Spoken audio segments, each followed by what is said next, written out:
Good morning, everyone. Welcome to Technique Tuesday on Wednesday morning. Today, I thought we would do a little talk on bead rollers and specifically round bead rollers. Now, when I say a round bead roller, I mean a bead roller that'll give you a round bead. I think we can all agree that donut beads are pretty easy to make. You know, we all learn, I think this is all of us, our first bead was always a donut bead. But the ones that are really, really round, like circular, like a marble, these ones are really hard to make. I've never been able to make a really round bead by hand. So when I can't do something by hand, we get tools.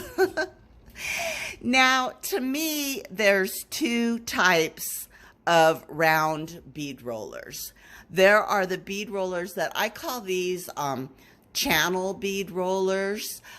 This one here is from CG Bead Rollers. I think they call this open-ended bead roller or open-ended tube roller, excuse me. And the reason is because it's open-ended. And I think on this one, they meant for you to lay the mandrel horizontally. Let's see, let me grab a mandrel. This way to make a tube bead, but I ended up using it this way, this way to make a round bead. And so again, here's a tool that I think it was designed for one purpose, but I use it for two purposes. And this actually makes a really nice round bead. It's very, very pretty. So yeah, so this one is from CG Bead Rollers, and it's an open-ended tube roller. Now, Devardi also makes a bead roller that they say is their round bead roller. This one for me is in between round and donut. I don't think it's truly a round bead roller because you still got these like ends here that are straight and they're not round. That doesn't mean that it's horrible. I mean, this is a great bead roller. I love it. It's kind of, for me, I call it a fat donut because the donuts, they're not really skinny donuts like the handmade ones. They're kind of fat, and they're great beads. And my favorite bead roller, let me get these out of the way, is this one that I have no clue where I got it. It came with a studio that I bought about 7 years ago. Maybe you guys can tell me. I want to say it's from Arrow Springs because it's got this rubber handle on it, and I think the silver tip fell off of it. But I looked on Arrow Springs' site, and they didn't have these anymore. So maybe it's an old Arrow Springs. It's got a diamond bicone bead on the back and the round beads on the front. And this is the one I use all the time to make round beads. Now, this particular bead, it's huge, and I don't think I put enough glass on it. So if you're using a round bead roller and you don't load it up with enough glass, you get kind of this oval, fat oval. But it's cool. It's pretty. I like it. And then the smaller channel here is what I use to make all of my round beads. I just love it. I think it's great. And I'm going to show you guys how I use this one right now. Okay, so before I do that, let me tell you about the second type of bead roller that I use. These ones I call the channel bead rollers. This one's more of a mold where the circles are molded out, kind of like what the marble guys use to make their round marbles. And this I use a lot too. There's not really a reason like one is better than the other. They're both really good. And for me, I use them for different things. So depending on the type of bead I'll make, mostly the channel bead rollers I use for my base beads to roll out a base shape. These molded ones I use when I'm doing some encasing and I really want my inside design not to get smushed. There's a different technique that I use on each roller, and I'm going to show you those techniques so then you can decide if you want both of them, if you want all of them.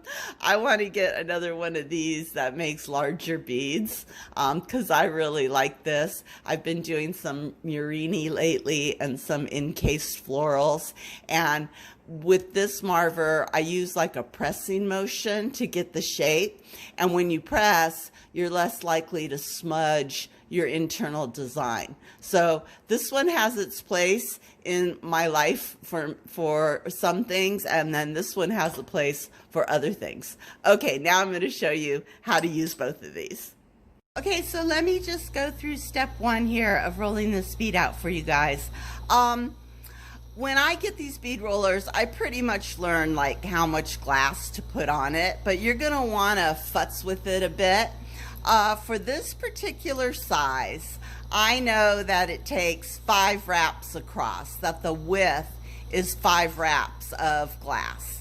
And I go ahead and measure it and make sure that those 5 wraps fit inside of the bead roller. You don't want anything kind of sticking out over the edges or even touching the edges. I try to give myself like a millimeter on each side of space between the edge of the glass and the edge of the roller. Then that way I know that when I get a massive glob of glass on here and I go to roll it, it's not going to smush out over the top. So I'm not going to bore you with the with me putting glass on. So let me get a good blob on here and I'll be back and show you how I roll this. Okay, I got a nice big blob of glass on here, and I'm going to crank up my torch a bit so I can get some heat. And it took about 3 wraps high to get enough glass on here to start rolling. Now, I think what I want to let you guys know is this is a process. So we're going to go back and forth in the roller a couple of times, and we may add more glass if we have big wrinkly holes. I am going to pay attention to the mandrel ends where I want it to be nice and even and smooth. But let's just heat that glass up to glowing. And then very softly, that first roll is pretty soft. You just want to try to shape that molten glass. Okay, so that's the first roll. It's pretty good. And a lot of times I will go and work on one side or the other at a time. And I can see here I've got a big old space, so I'm going to add a little more glass to that spot right there, just like that. And then let's heat it up again. I'm going to heat up the right side now and kind of futz with the right side.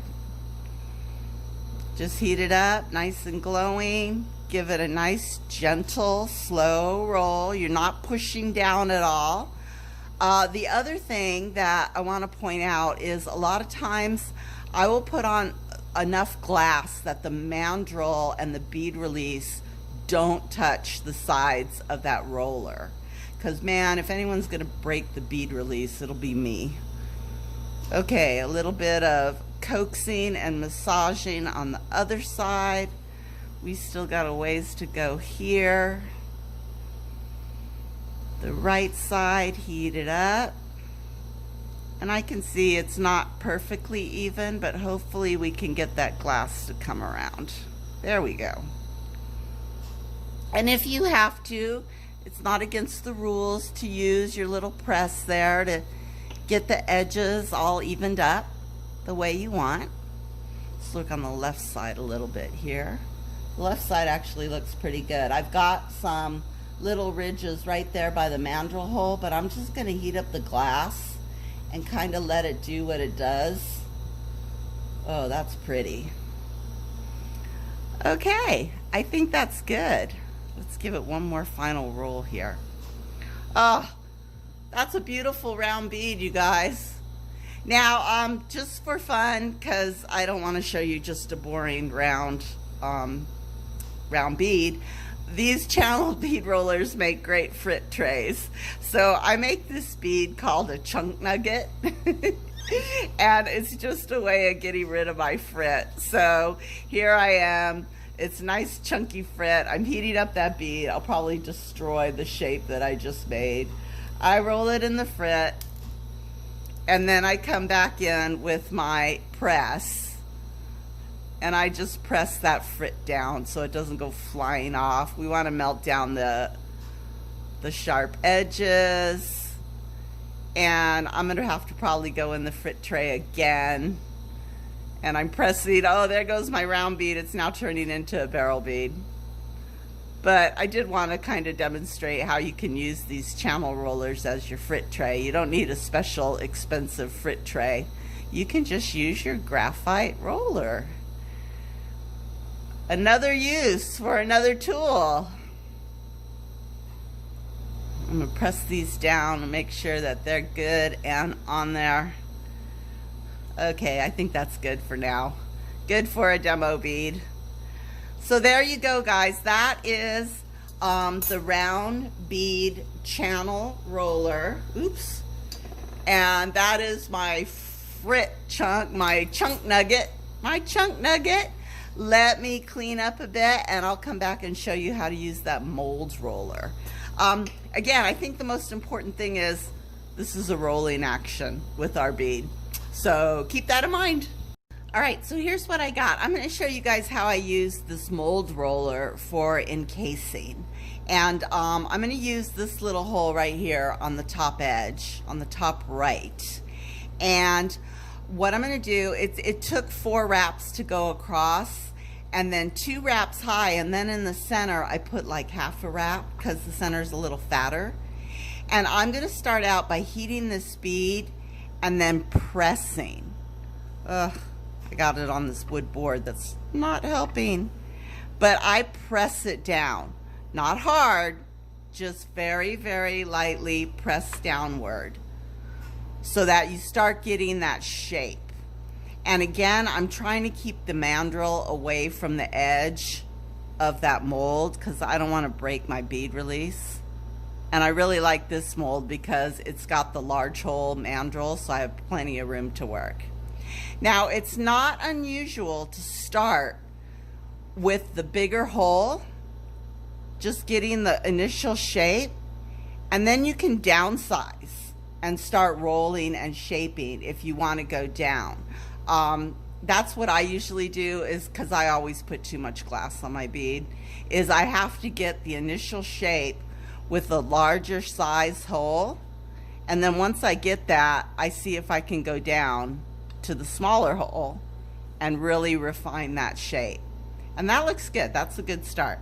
So I'm going to go ahead and just put a flower on here. We'll see how smooshed out I get it. I'll start with some leaves. I'm just going to show you guys like a basic floral. Encased floral. I have a video that I'm planning for encased florals that we'll get to. So let me go ahead and press those leaves down a bit. And then I've got a little shorty, save the shorties, a little shorty of that blue wave marble. I'm going to go ahead and make myself a little flower right here. Maybe 5 dots. I think 5 dots would be good. Alrighty, let's go ahead and melt those in a bit. I think it's going to need a center. I can't decide like what kind of center to put in my flowers. Should I put just a dot? Should I put a stamen, cane? What should we do? What should we do? All right, I put a little red center in there. Okay, let's melt that down a bit. And now I've got some clear that I'm gonna go ahead and encase. And we'll just start coiling. So let me do that because it's boring. And I'll be right back. Okay, I got this puppy encased. And I really tried hard not to smudge my flower underneath that clear encasement. So we're gonna go ahead and heat it up. And you know, because I added a whole bunch of extra glass, we're gonna have to move up in hole size. So I'm gonna go use the largest hole over here just to get that initial shape. Oh, it's so lopsided. Okay, heating it up. And then what I'm gonna do is I'm gonna go straight in with the design first into that hole and just gently press straight down. Oh, I think it's gonna come out. I may have missed a dot or two. But yeah, you really want to press just really lightly straight on top of your design so that you don't smudge it or smoosh it or turn it. And when you're encasing, you want to keep in mind you're trying to only manipulate that inner part, that outer part, the clear. You don't want to change around the color that's underneath. I'm concentrating. I can't talk and concentrate at the same time. There we go. Okay, it's coming around. Let me work on the other side. Just gently pressing till I have my design.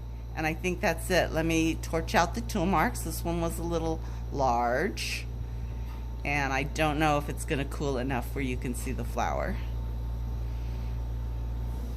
Anyway, that is how I use the mold bead roller to make encased flowers.